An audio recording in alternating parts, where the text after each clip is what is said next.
daar is natuurlik geweldig baie bronne, daar is baie bronne, wat bevestig dat die Jode nie Israel is nie. Hulle eie bronne sê hulle is nie Israel nie, en so mettertyd, soos ek het op het afkom en by mekaar maak en my video's sorteer wat op my foon is, gaan ek het vir julle plaas. Nou, solank as mens kyk na die hedendaagse bronne, dan moet jy verstaan, daar het baie vervalsing plaasgevind. Om die Jode in te skryf in die Bybel, sodat hulle hulle politieke agenda kan deurvoer. Die politieke agenda is om wat te doen, is om die blanke volke by mekaar te bring in 'n derde wêreldoorlog, om hulle toetental van die tafel af te vee. Dan kan die Baster Jood, wat eintlik die Edomiet is, oorneem en die aarde vir homself hê. Op hierdie stadium kan hy dit nie doen, solank as wat die blanke nog daar op aarde is, in 'n groot getal nie.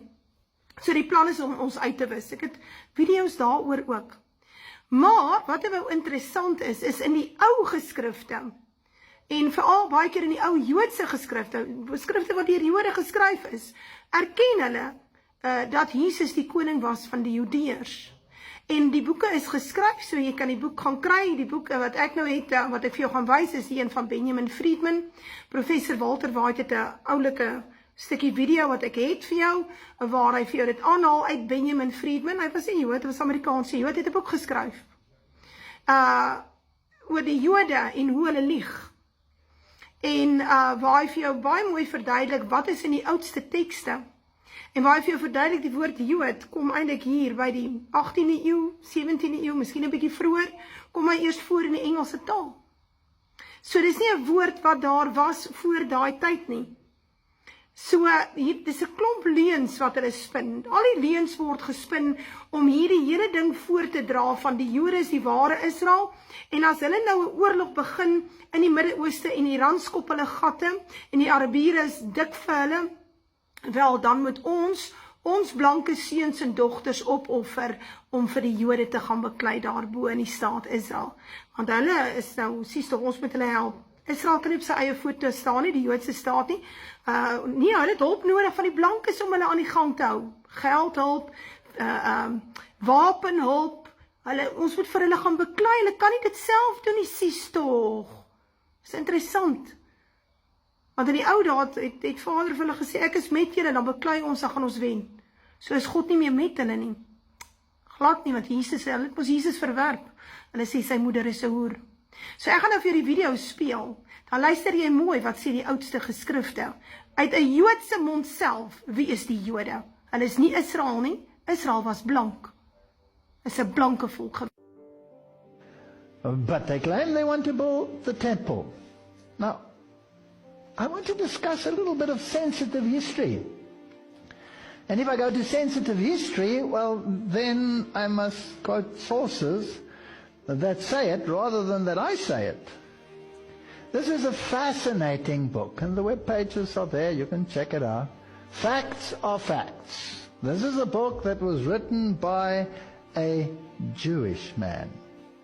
And he confronted the thinking of many of the high-placed individuals of the world.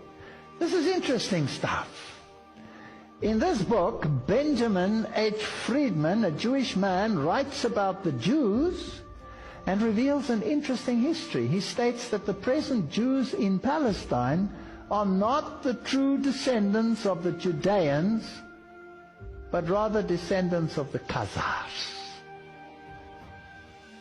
In the letter addressed to D. David Goldstein of Boston, Massachusetts, a convert to Catholicism, the author, Benjamin Friedman of New York City, dated October 1954, provides some fascinating insights. This is in the public domain. Let's study this for a while and see where we get. Benjamin H. Friedman claims that the word Jew was only introduced into the English language in the 18th century, and that Jesus referred to himself as a Judean and not as a Jew.